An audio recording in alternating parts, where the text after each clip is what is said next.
அது முதலாவதாக நமக்கு ஓர் ஆர்வத்தை ஏற்படுத்துகின்றது. ஒரு புத்தகத்தை வாசித்தால் அது சங்கிலி தொடராக மற்ற புத்தகங்களை நமக்கு அறிமுகப்படுத்திக் கொண்டே இருக்கின்றது.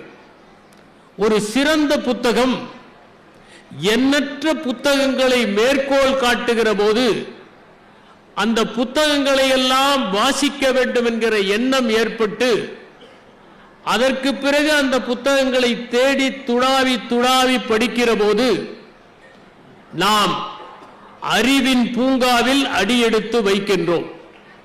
உதாரணமாக ராபர்ட் கிரீன் எழுதிய 48 லாஸ் ஆஃப் பவர் என்கிற புத்தகத்தில் அவர் என்னென்ன புத்தகங்களை எல்லாம் மேற்கோள் காட்டினார் என்பதை படித்து அந்த புத்தகங்களை எல்லாம் நான் திரட்டத் தொடங்கினேன்.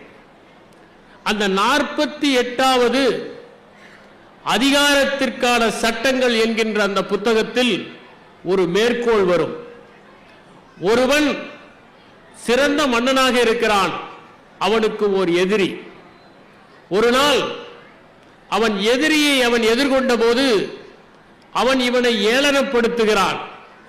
உன்னுடைய பல்லிலிருந்து கூட துர்நாற்றம் வருகிறது, நீ போய் ஒரு மன்னனா என்று. அவன் வந்து தன்னுடைய மனைவியை அழைத்து கேட்கிறான், என்னுடைய பல்லில் இத்தனை நாட்களாக துர்நாற்றம் வருகிறது என்று ஏன் சொல்லவில்லை என்று அறைகிறான். அவள் சொல்லுகிறாள், எனக்கு என்ன தெரியும், ஆண்கள் வாய் என்றால் அப்படித்தான் துர்நாற்றம் அடிக்கும் போல் இருக்கிறது என்று நினைத்தேன் என்று. இது ஒரு சின்ன உருவக கதை. இதைப் போல நூற்றுக்கணக்கான கதைகளை அந்த புத்தகம் அறிமுகப்படுத்துகிற போது அவற்றையெல்லாம் தேடி படிக்க தூண்டுகிறது. ஒரு புத்தகம் படிக்கிற ஆர்வத்தை தூண்டி பல புத்தகங்களை வாசிக்க வைக்கும். அது நம்முடைய மனத்தை அமைதிப்படுத்தும். ரவீந்திரநாத் தாகூர் தன்னுடைய குடும்பத்திலே தொடர் இழப்புகள் எல்லாம் ஏற்பட்ட போது அந்த இழப்புகளிலிருந்து இளைப்பாறிக் கொள்வதற்காகத்தான் புத்தகங்களை படிக்க ஆரம்பித்தார், கவிதைகளை எழுத ஆரம்பித்தார். அவர் ஒரு மாபெரும் படைப்பாளியாக உருவானதற்கு காரணம் அவர் வாழ்க்கையில் அமைதியை தேடி புத்தகங்களை நாடியதுதான் என்பதை நாம் உணர முடிகிறது. ஒரு புத்தகம் பலவிதமான தொடர்புகளை ஏற்படுத்துகிறது. ஒருவன் படிப்பாளியாகவோ படைப்பாளியாகவோ இருந்தால் அவனுக்கு கிடைக்கிற நண்பர்கள் அதிகம். நான் என்னுடைய கல்லூரியிலே படிக்கிற போது யாரெல்லாம் படிப்பாளிகளாக இருந்தார்களோ படைப்பாளிகளாக இருந்தார்களோ அவர்களுக்கு எங்கள் கல்லூரியில் மட்டும் நண்பர்கள் இருக்கவில்லை, கோவையிலே இருந்த எல்லா கல்லூரிகளிலும் நண்பர்கள் இருந்தார்கள். சிதம்பரம் பூங்கா என்கின்ற ஒன்று இருக்கிறது. அந்த சிதம்பரம் பூங்காவில் மாதந்தோறும் ஒரு கவியரங்கம் நடக்கும். அந்த கவியரங்கத்தில் மாணவர்கள் எல்லாம் கலந்து கொண்டு கவிதை வாசிப்பார்கள். கல்லூரியை தாண்டிய நட்பை ஒரு படிப்பு அன்று கொடுத்தது. இன்று யாரெல்லாம் படித்துக் கொண்டிருக்கிறார்களோ அவர்கள் கண்டங்களை தாண்டி நட்பை ஏற்படுத்திக் கொள்கின்ற வசதிகள் இணையத்தின் மூலம் வந்துவிட்டது. ஒரு நல்ல புத்தகம் வெறும் அமைதியை மட்டும் கொடுப்பதில்லை, அது ஆறுதலையும் தருகிறது. நீங்கள் எப்போதெல்லாம் துக்கப்படுகிறீர்களோ அப்போது ஓர் இனிய புத்தகத்தை எடுத்து வாசித்து பாருங்கள்.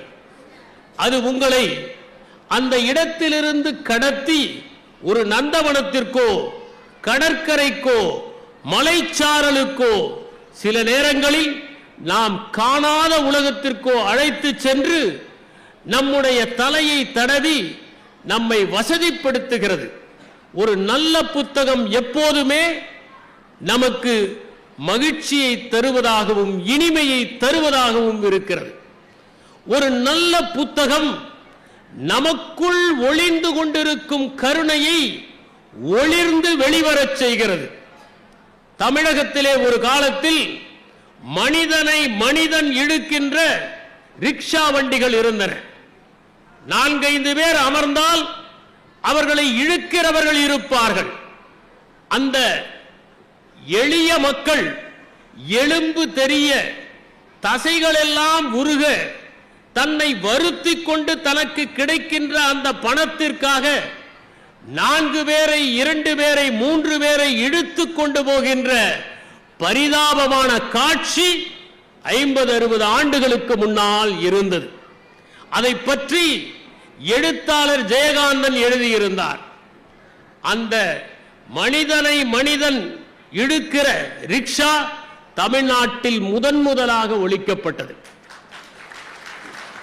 ஜெயகாந்தன் ஒரு முறை குறிப்பிட்டார், ஒரு படைப்பாளியினுடைய வெற்றி படைப்பு பாராட்டப்படுவதில் இல்லை, படைப்பு நிராகரிக்கப்படுவதில் இருக்கிறது.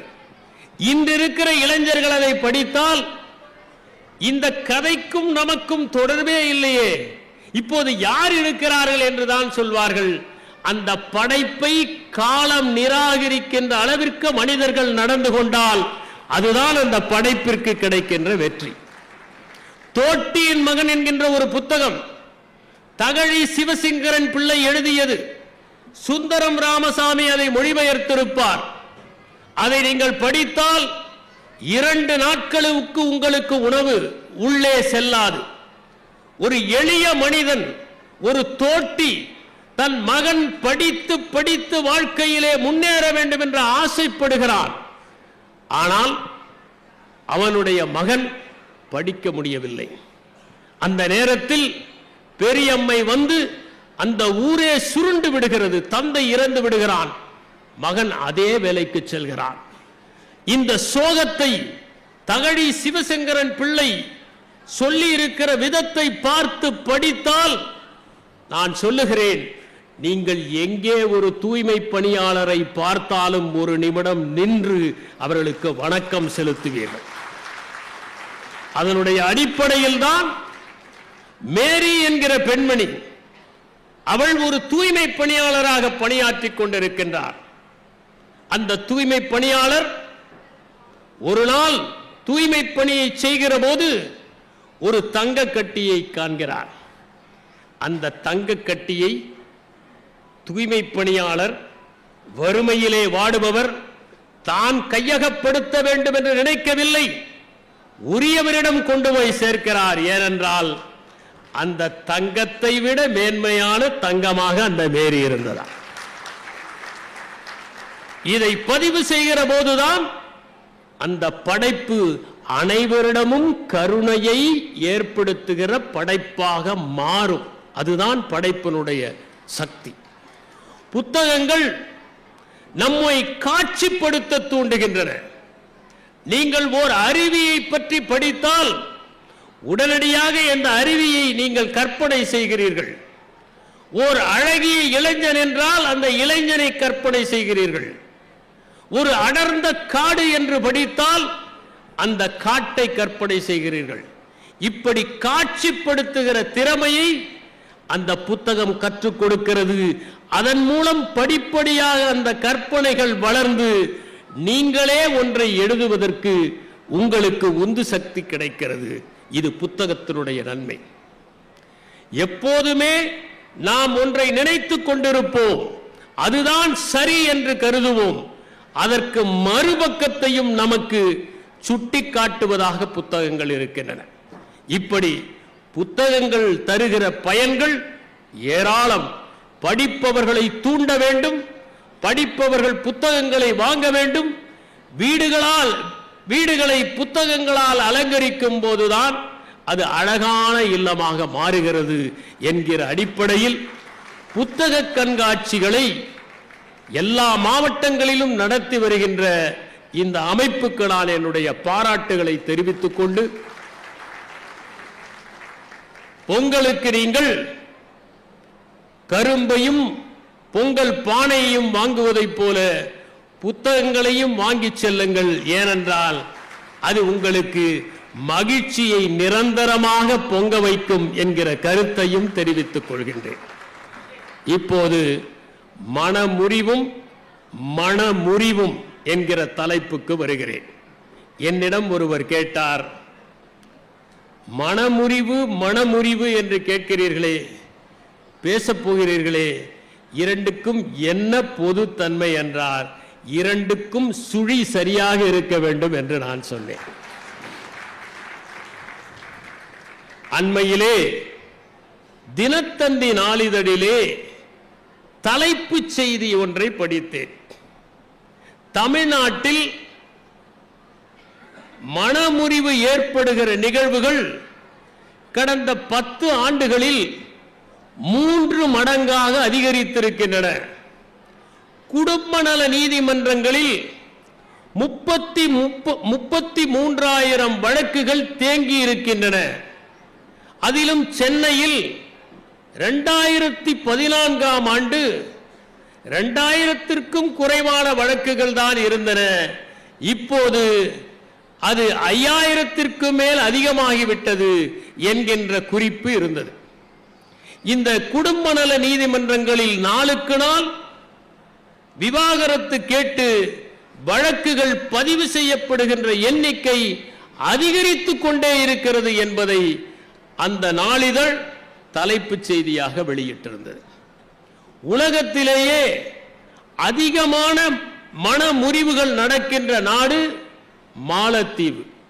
அங்கு 1000ற்கு 5.5, ரஷ்யாவிலே 3.1, அமெரிக்க ஐக்கிய நாடுகளில் 2.2. இதிலே குறைவான விவாகரத்துகள் நடக்கிற நாடுகள் ஜப்பான் 1, தென்கொரியா 1.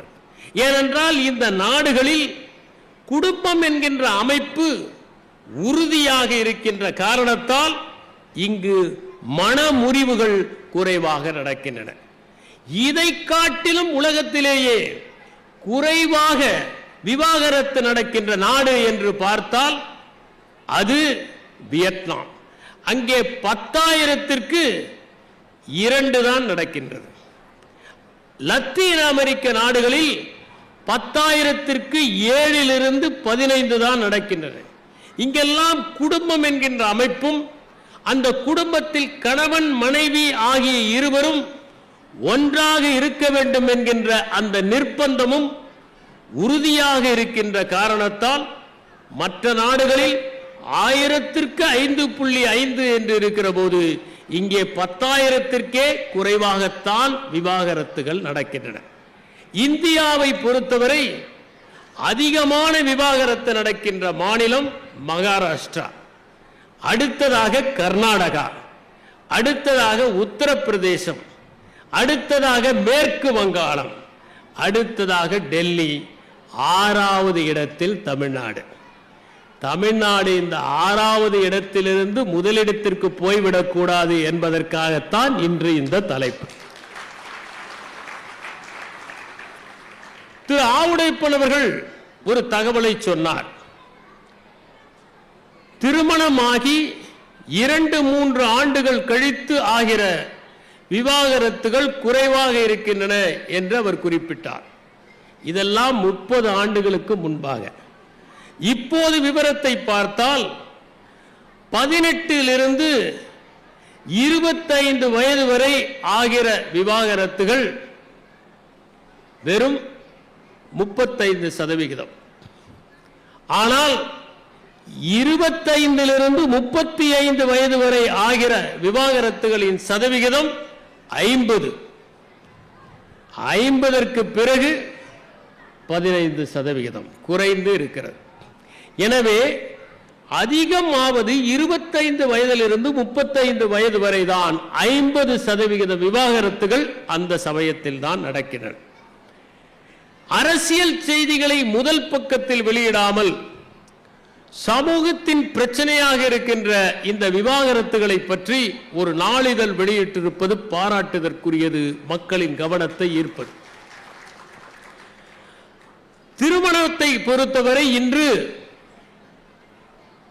ஒரு கவிதை நினைவுக்கு வருகிறது. கல்யாண மண்டபங்களை பொறுத்தவரை இந்தியா பணக்கார நாடுதான், ஆனால் முதலிரவிலேயே அது ஏழையாகி விடுகிறது என்பதுதான். திருமணத்தை ஆடம்பரமாக நடத்துகிறார்கள்.